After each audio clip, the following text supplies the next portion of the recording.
আজকে আমি আপনাদের আমার থাইল্যান্ড ভ্রমণের কাহিনী একটা ব্লগ আকারে প্রকাশ করব। প্রথমে আমরা আমাদের একটা বৃষ্টি স্নাত দিনে ইউএস বাংলা এয়ারলাইনে করে আমরা আমাদের যাত্রা শুরু করি এবং এই দিনটি প্রথমে বৃষ্টি স্নাত থাকলেও আকাশের যখন আমরা ফ্লাই করতেছিলাম এত চমৎকার একটা ওয়েদার পেয়েছিলাম যা বলাই আপনাদের বোঝানো যাবে না, এত সুন্দর লাগতেছিল। ইউএস বাংলায় তাদের খাবার দিয়েছিল আমাদের খিচুড়ি, বিফ খিচুড়ি এবং রায়তা, এবং তারপর আমরা 2 ঘন্টা ভ্রমণ শেষে আমরা থাইল্যান্ডে পৌঁছাই সুবর্ণভূমি এয়ারপোর্টে।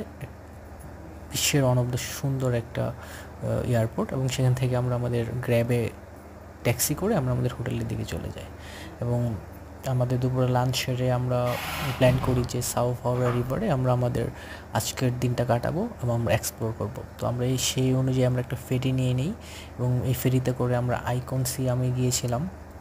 চমৎকার এরিয়া এবং খুবই চমৎকার পরিবেশ এখানে, এবং এখানে আমরা আরও অনেক ফরেনারদের সাথে একসাথে আমরা আইকনিজিয়াম এক্সপ্লোর করলাম। এবং সেম টাইমে দেখলাম কি আমাদের বোটটা যেখানে ছিল হুট করে আমরা বৃষ্টির মাঝখানে পড়ে গেলাম।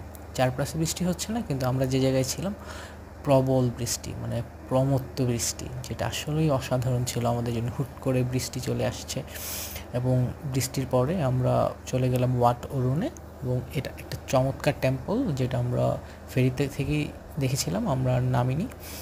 তো বিকেলের শেষ দিকে যখন এই সূর্যের আলোটা আপনার টেম্পলের উপরে পড়লো, এত চমৎকার লাগতেছিল দেখতে, খুবই অসাধারণ একটা দৃশ্য। আপনারা অবশ্যই ট্রাই করবেন এখানে যাওয়ার জন্য। এবং তারপর আমরা আরও কিছু টেম্পল দেখলাম এবং সাফারা রিভারের ভিউ এনজয় করতে করতে আমরা একটা সময় এই তাদের যে ক্রুজের ফাইনাল ডেস্টিনেশন ছিল সেখানে নেমে গেলাম, এবং সেখান থেকে আমরা এই ব্রিজের একটা চমৎকার ভিউ দেখতে পেলাম যেটা ছিল সন্ধ্যার দিকে। এবং আমরা হাঁটতে হাঁটতে চলে গেলাম ঠিক এই টেম্পলটা, যদিও নামটা আমি জানি না, বাট এই যে এখন যে আপনারা টেম্পলটা সেটা আসলে ব্রিটিশরা একটা সময় ইউজ করতো তাদের দুর্গ হিসেবে। তারপর আমরা চলে গেলাম খাউসান রোডে, রাতের স্ট্রিট লাইফটা এনজয় করতে। খাউসান রিভারটা ব্যাংককের চমৎকার একটা জায়গা, যেখানে আপনি গেলে খুবই চমৎকার একটা নাইট লাইফ এনজয় করতে পারবেন। আমরা আমাদের